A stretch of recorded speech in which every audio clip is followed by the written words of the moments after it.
Where two or more are gathered together in my name, there I am also.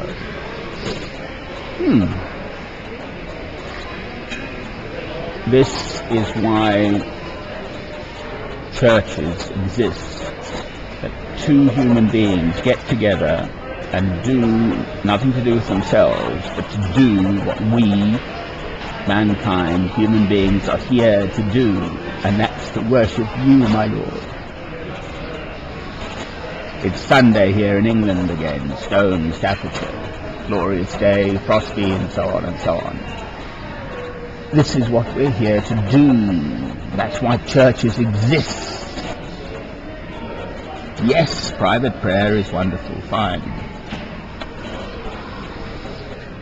What crucifies me is that, you're an awkward old beggar, but it's not that. If a church is positively doing something wrong, you have to let it know. A church is in the sense of now an organized church.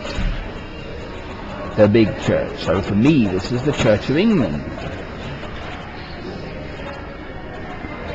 One of my earlier films was The Falseness of the Church of England. Well, you can't have the proverbial curate's egg.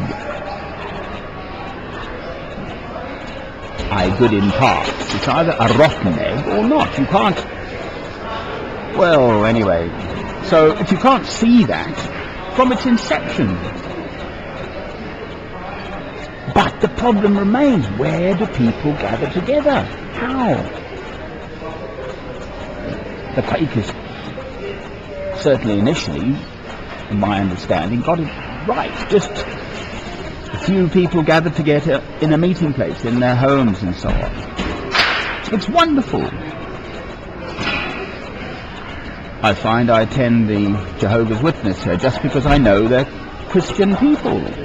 I don't necessarily agree with everything, but the fact is the overall tenor of the meeting is Christian, whereas much as I love the hymns, Church of England to me has got by far in a way the best hymns, you know, and it's centuries of prayer. I can't just dismiss that.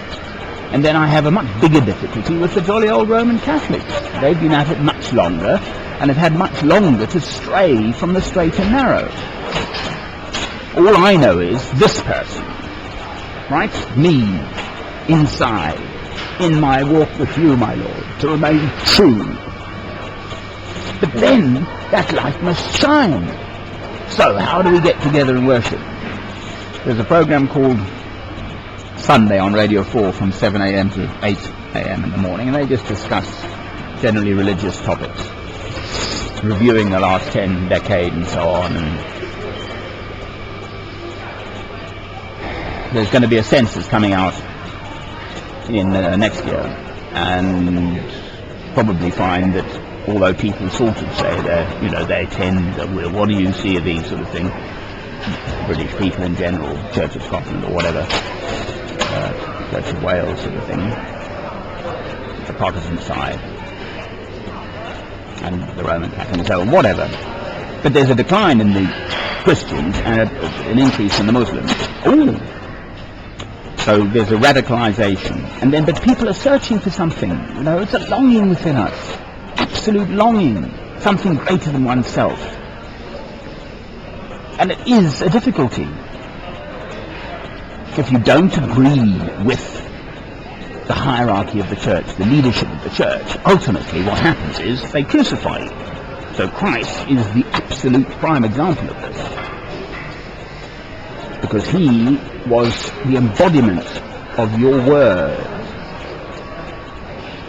our Lord. And the Sadducees and Pharisees were not practicing what they preached. So it's an age-old dilemma. I love you, my Lord, with all my heart and all my soul and all my mind and all my strength.